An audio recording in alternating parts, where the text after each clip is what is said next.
Thank you very much to the organizers for this great opportunity to be here. So I'm going to present the work we have been doing for the last almost 20 years, working on cardiovascular system, especially in vascular smooth muscle cells. And we started being interested in vascular smooth muscle cells because we know they are contractile cells, but they are not fully or terminally differentiated. So under certain stimuli, they can go to more differentiated phenotypes, including proliferative vascular smooth muscle cells. That is the phenotype we have been working more intensely. But also they can go into inflammatory smooth muscle cells. They can differentiate to foam cells. They can go into osteochondrogenic smooth muscle cells or mesenchymal stem cells. But our interest was to explore the role of this what we call phenotypic modulation of mature contractile vascular smooth muscle cells going into dedifferentiated proliferative smooth muscle cells.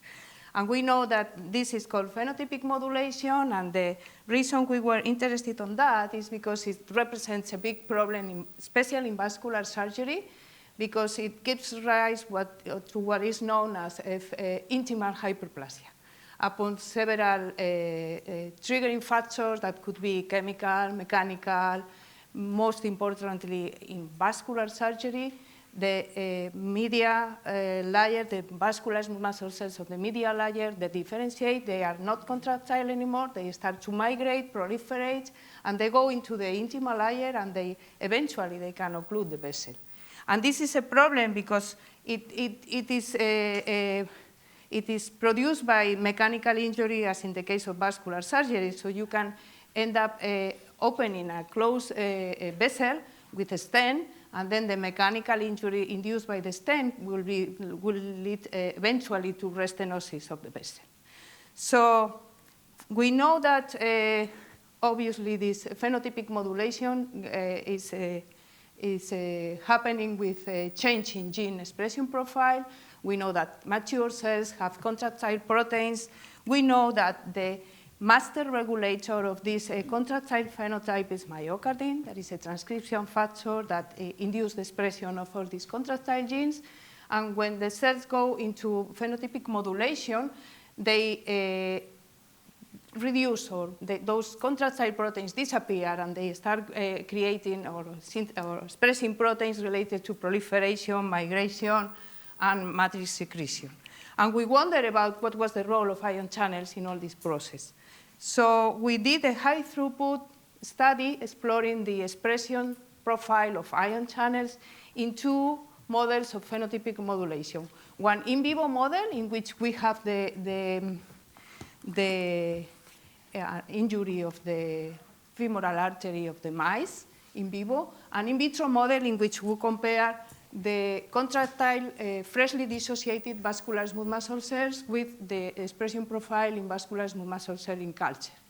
As we can see, we have a lot of common genes, and when we focus on those, in fact, we only have two genes that were upregulated. That was KB1.3 and KB-beta2, that is the accessory subunit of KB1.3.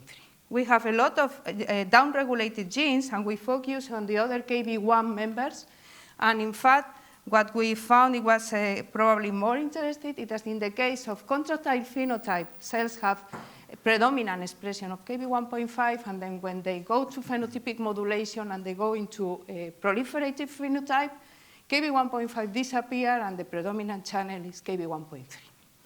So that was mRNA, but what about the protein? Well, we were able to see that we have expression of KB1.3 in cultured vascular smooth muscle cells, and also functional currents, KB1.3 mediated currents, were upregulated also in proliferating cells.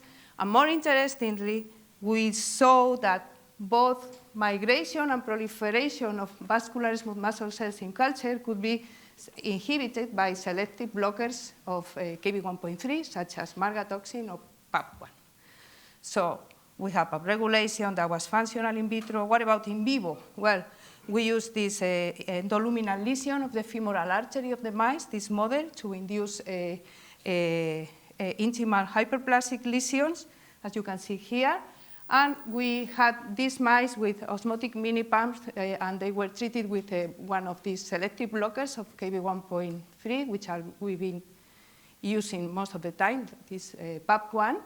And as you can see, the treatment with PAP1 decreases significantly the intimal hyperplastic lesions, which is shown as a decrease in luminal stenosis and a decrease in the intima to media ratio.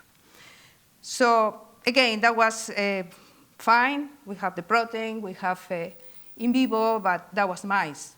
So what happened in human? And then we were lucky to have access to a lot of arteries and veins from donors. And from those arteries, we developed a biobank of primary culture, vascular smooth muscle cells in primary culture. And in all cases, as you can see here, in all cases, we were able to see that PDGF or serum-induced proliferation of these cells was significantly blocked by the treatment of these cells with Kv1.3 selective blockers, PAP1 or margatoxin. So, in fact, when we look at the expression of Kv1.3 and Kv1.5 in those in all these vascular beds, and you can see the mice and all the human vessels we have tried, we can see very clearly this phenotype. So contractile cells have a predominant expression of Kv1.5 here in blue, whereas proliferating cells, Kv1.5 disappears basically, and they have a predominant expression of Kv1.3. So somehow the ratio of the relationship between Kv1.3 and Kv1.5 could define the phenotype of our vascular smooth muscle cells. So we focus on this Kv1.3 that probably most of you know already about this channel. This is a voltage-dependent channel. It forms a functional channel with that tetramerize. And to simplify the things in order to understand what we have been doing with this Kv1.3 channel, we can consider the channel as formed by three different parts. We have a voltage sensor that takes these four transmembrane domains, including the S4 domain. We have a pore domain that allows the selective flux of potassium. And we have these amino and carboxy terminal domains that could be considered as a signaling domain. So we started by creating a fusion protein of this channel that was expressed in HEX cells. We checked that everything was OK, that the channel was expressed, the currents were fine. And then we were really, really happy to see that when we overexpress Kv1.3, HEX cells proliferation is increased, and when we overexpress Kv1.5, HEX cell proliferation is decreased. Because that means that we could have the same effect on proliferation in an in vitro system in which we could manipulate the channel, right? So that was a really very important finding for us. So we started to look at what were the molecular determinants of Kv1.3-induced proliferation. And for that, we were taking into account our simple scheme. We were trying to create either a channel without the pore, that is this WF mutant, or a channel without the voltage sensor, that is this triple mutant in the X4, that also didn't have the pore. Just to try to answer the question, do we need potassium currents to induce proliferation? And the answer was no. Here you can see the proliferation induced by the wild-type channel, and we can see that the channel without the pore, we have exactly the same effect on proliferation. Whereas the channel without the voltage sensor, down here, is not different from GFP expression, is not different from control cells. So the answer was, OK, Kv1.3-induced proliferation requires the voltage sensor, but does not require potassium fluxes. So from here, we conclude that the phenotypic modulation of vascular smooth muscle cells is associated with changes in the expression of Kv1.3 channels and Kv1.5, that functional expression of Kv1.3 channels is required or contributes to vascular smooth muscle cell proliferation, and that in heterologous system, at least, we don't need potassium fluxes to have Kv1.3-induced proliferation. And from this main observation of the functional expression of Kv1.3 channels in vascular smooth muscle proliferation, we move in two directions. In one side, we were interested in knowing the molecular determinants of Kv1.3-induced proliferation in more detail. In the other hand, we were, of course, very interested in seeing applications of this of these effects of Kv1.3 on proliferation in order to treat vascular diseases. And I will tell you a few things of each part of these studies. Okay, if we go to the molecular determinants, we continue doing more pieces of the channels, trying to look for the regions that were important for proliferation. And we were lucky to have 2 channels with different effect on proliferation. So we made chimeras of Kv1.5 and Kv1.3. And to make a long story short, we found that just with having the C-terminal domain of the Kv1.3 channel, we could reproduce the effect on proliferation of Kv1.3. So the determinants of proliferation were in the C-terminal domain of the channel. Then we were in more detail studying this C-terminal domain. We were looking at phosphorylation sites. And we found, in fact, 2 point mutations, 2 phosphorylation sites. And the mutation of any of these sites was able to inhibit Kv1.3-induced proliferation. And we also found that this phosphorylation was depending on the MEK signaling pathway. In fact, we also found that phosphor associates with Kv1.3 channels. And we also confirmed that Kv1.3 phosphorylation is required for proliferation, and also that this phosphorylation was facilitated by depolarization, bringing into focus this idea that we need the voltage sensor of the Kv1.3 channels to induce proliferation. So in all this, we conclude that, in fact, Kv1.3 channels behave as a voltage sensor, so that the changes in resting membrane potential that are sensed by Kv1.3 channel induce conformational changes, and those changes activate proliferation signaling. We also explore a little bit more what were the next step in this signaling, and we did some high throughput of association of Kv1.3 channels, and we focused on one protein, IQGAP3. And IQGAP3 is a scaffold protein that brings together the elements of the MAC kinase cascade, the MEK and ERK proteins. So in fact, this is what we found with Kv1.3, that we had these phosphorylation sites, and we need the channel to bind to IQGAP3. IQGAP3 is it brings together the elements of the MAP kinase cascade, and this is what is allowing to phosphorylate the channel and start the signaling going to proliferation. This is from the part of the modulation of, or the mechanism involved in Kv1.3 signaling and the interactions that we have studied so far. And now I will tell you a few more details about this other part of what were the possible applications of these findings to treat vascular diseases. And we were very happy thinking that Kv1.3 could be a good target to treat vascular diseases, because not only because of what we found that inhibits the blockers of Kv1.3 channel inhibit vascular phenotypic modulation of vascular smooth muscle cells, but also it is well known that Kv1.3 channel is the main channel in T cells, and it's been used for the treatment of autoimmune diseases and decrease inflammation, which could also contribute to prevent atherosclerosis. It is well known that Kv1.3 knockout animal is a lean animal that is resistant to diabetes and is also resistant to obesity. So all these could be factors that could ameliorate vascular diseases, and it's also Kv1.3 channel has an anti-aggregant effect. It's the only Kv channel expressing platelets.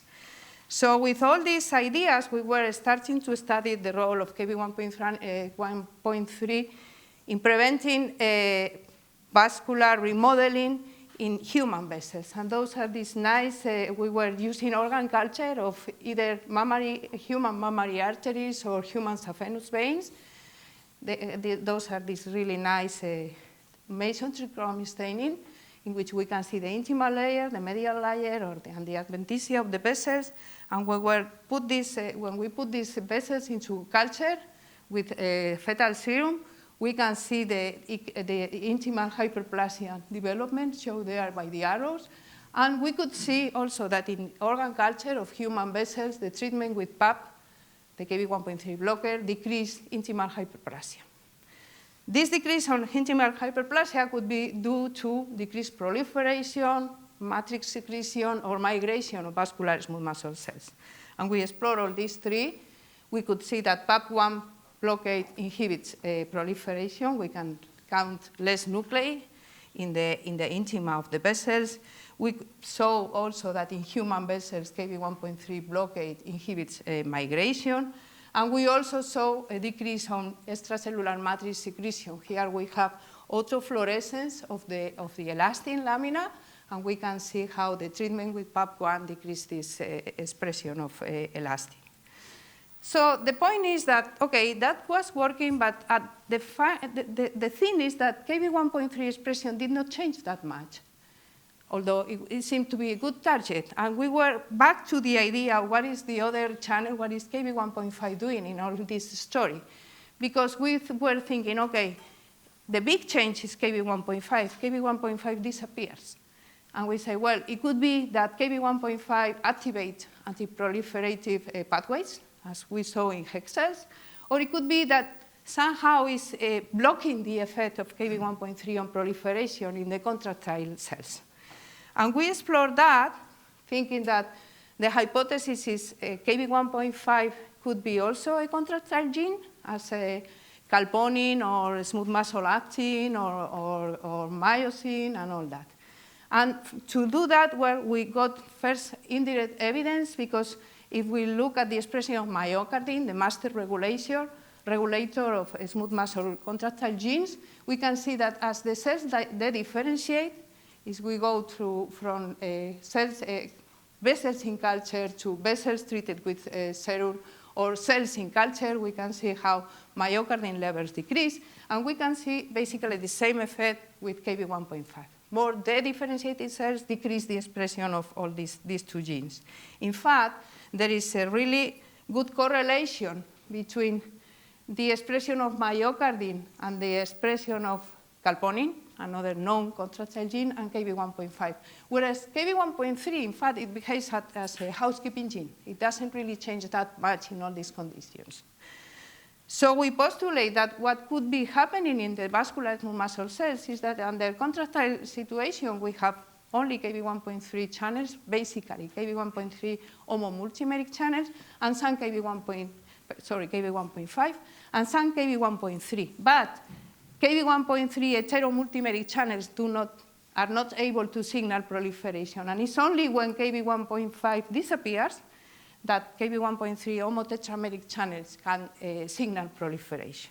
And to check that, what we did is to overexpress with adenoviral infection, we overexpress Kv1.3 or Kv1.5 channels in vascular smooth muscle cells in culture. We could see huge expression of Kv1.3 or Kv1.5, and we can see that Kv1.3 overexpression induced increased proliferation of vascular smooth muscle cells, Kv1.5 decreased proliferation, and that the effect of Kv1.5 is not further blocked by Kv1.3 blocker, suggesting that both are acting on the same target, right? We also confirmed this data in organ culture of vascular sections of mammary arteries from human donors. Here we can see how Kv1.3, Kv1.5 adenoviral expression increased the Kv1.5 labeling in the intima and the media of the vessels. And again, we can see here the same effect. Up there you see how 20% fetal serum induce intimal hyperplasia, and in vessels that are transduced with adenoviral expressing Kv1.5, we see a significant reduction of this intimal hyperplasia. The same that we see when we treat these vessels with PAP1, and when we combine both things, we don't see any further decrease. So we think that both are doing the same effect. And just a couple of things looking at another different phenotypic modulation that is also related to vascular smooth muscle cells. The differentiation, it will be talking about calcification, because we also look at the effect of uremic serum in the calcification of vascular smooth muscle cells in culture. We did, again, a high throughput study. We could see that there are channels that are down-regulated and a lot of channels that are up-regulated under uremic conditions, and not surprisingly, Kv1.3 was there as well. And then we could see that, in fact, Kv1.3 blockers are able to inhibit the media calcification associated with uremia and chronic kidney disease. There we can see the positive control that is incubated in high potassium, high phosphate. And we can see how uremic serum-induced calcification that could be also inhibited by Kv1.3 blockers, by PAP1.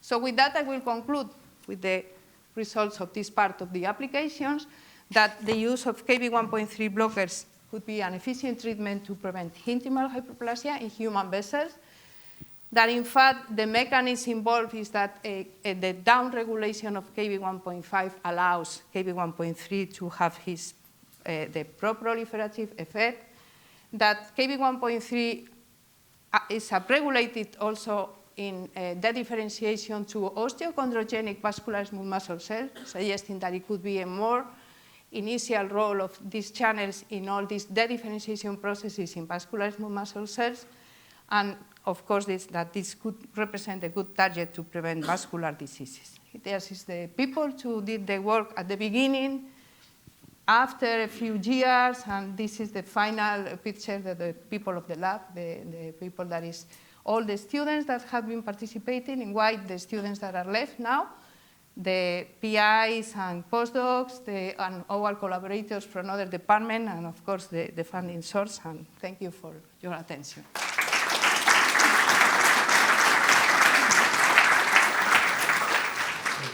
Thank you, Teresa. Maybe in the interest of time, maybe two quick questions. Yeah, thank you, Teresa. Well, a fantastic talk. Thank you. So you're suggesting that it's Kv1.3 is there all the time, and actually it's the disappearance of 1.5 that releases and causes all the chaos. Yes. Mm-hmm. So the logical question is, what happens if you either block Kv1.5 pharmacologically, or you knock it down by siRNA or morpholino? Do you start to then see proliferation, et cetera, et cetera? So you've done the overexpression studies. Yeah. What about doing the converse? We haven't done that. We haven't done Good that. answer. But yeah, okay, that's the short one. There are no good blockers. Maybe we could try the genetic knockdown of to confirm the hypothesis. Thank you. But we don't have selective blockers of Kv1.5. There's a question down here. Hey, nice talk. Thank you. You mentioned potassium efflux is not required for proliferation. Yes. But if I understand it correctly, both PAP1 and margotoxins are poor blockers. So how do you reconcile that? We have, well, in fact, we have seen in some data that I didn't show that in particular PAP1, that is the one that we have studied the most, we can see change in gating movements of the channel. So PAP1 is doing more than a blockade of the channel. It also disturbs the lipid bilayer, it adds in the inside, it keeps the channel into it brings the channel into the inactivated state. So we can see differences in gating charge movements, so it's telling us that they are doing more than blocking the pore. Have you looked at the margotoxin and proliferation? Yes, and we see the same effect. And we also see some small changes in gating charge movements when we block with margotoxin. So it may be doing, with margotoxin it's a little bit more complicated to understand that, but basically we reproduce all the effects of PAP. We do all the experiments with PAP and then some example experiment with margotoxin, and we check that. Thank you. Okay, maybe in the interest of time, I'll just finish that. Teresa, thanks again. Fantastic talk. Thank you. Thank you.